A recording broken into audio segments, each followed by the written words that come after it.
Subscribe now and press the bell icon. Never miss an update.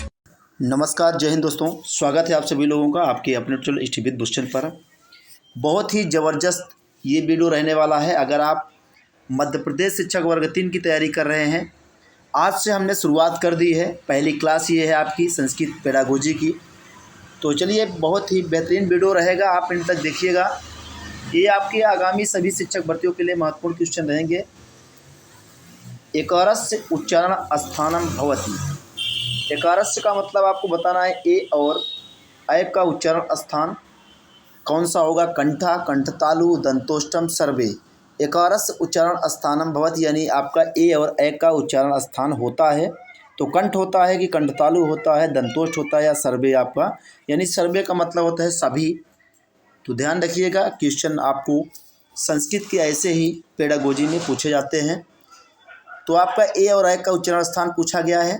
Option number B आपका right answer हो जाएगा, कंठतालु। क्योंकि आपका एदैतो कंठतालु यानी सूत्र जो आपका हमने अभी बताया एदैतो कंठतालु से ये आपका ए और ऐ का उच्चारण स्थान। बढ़ते हैं अगले प्रश्न पर।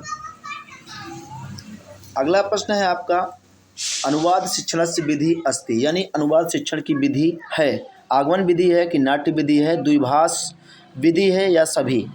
ये तीनों आपके सर्वे मतलब सभी होता है, ध्यान रखिएगा। तो अनुवाद शिक्षण विधि आपको बतानी है। तो अनुवाद शिक्षण विधि कौन सी है, तो ऑप्शन नंबर सी सही जवाब हो जाएगा। द्विभाषा विधि अनुवाद शिक्षण विधि होती है। क्योंकि जब हम एक भाषा में अभिव्यक्ति विचारों को दूसरी भाषा में जैसा का तैसा लिख देना अनुवाद करते हैं, तो वो आपका द्विभाषक विधि होती है। जहां आपकी द्विभाषा विधि होती है वहां आपका अनुवाद शिक्षण विधि आपको राइट आंसर ऑप्शन सी के साथ जाएंगे। तो ध्यान रखिएगा, आपका दो भाषाओं का ज्ञान कराने वाली विधि द्विभाषा विधि अनुवाद शिक्षण विधि के अंतर्गत आती है। बढ़ते हैं अगले प्रश्न पर। अव्याकृत विधि कस्य शिक्षणस्य विधि। तो ये अव्याकृत विधि जो है वो किस शिक्षण की विधि है। व्याकरणस्य, काव्यस्य, अनुवादस्य, सर्वे। तो अव्याकृत विधि पूछी जा रही है इसमें, तो आपका ये व्याकरण आपका ऑप्शन ए राइट आंसर हो जाएगा। अव्याकृत विधि व्याकरण से विधि शिक्षण की विधि है। देखिए, भाषा के साथ साथ व्याकरण का भी ज्ञान दिया जाता है, तो उसे आपका अव्याकृत विधि कहते हैं। और दूसरा अगर इसका कहीं लिखा मिल जाए, दूसरा रूप इसका मिल जाता है, भाषा संसर्ग विधि भी बोलते हैं। तो ध्यान रखिएगा, सेकंड लैंग्वेज आपसे भाषा संसर्ग विधि लिख के आ जाए तो कंफ्यूज आपको नहीं होना है। नेक्स्ट अगला क्वेश्चन देखते हैं।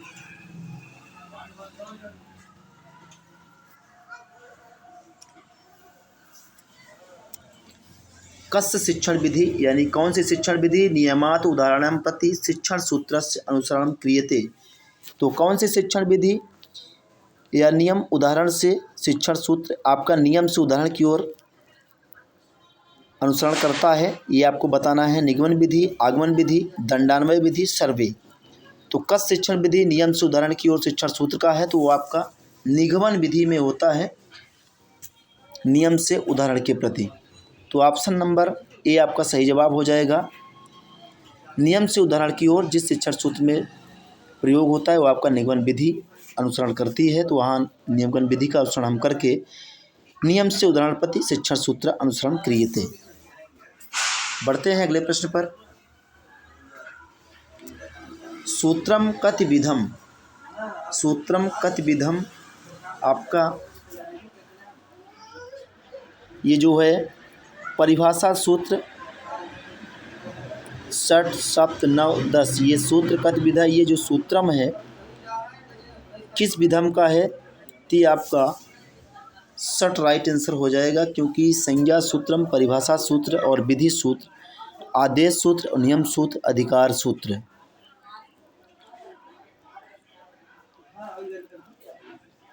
ये 6 होते हैं, तो आपका राइट आंसर हो जाएगा। बढ़ते हैं अगले प्रश्न पर।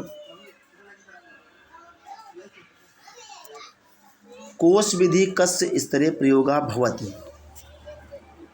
कोश विधि आपकी किस स्तर में प्रयोग होती है? प्राथमिक स्तर, उच्च स्तर, पूर्व प्राथमिक स्तर और सभी स्तर में। तो आपका यहाँ सही जवाब होता है उच्च स्तरीय यानी उच्च स्तर में कोश विधि का प्रयोग होता है,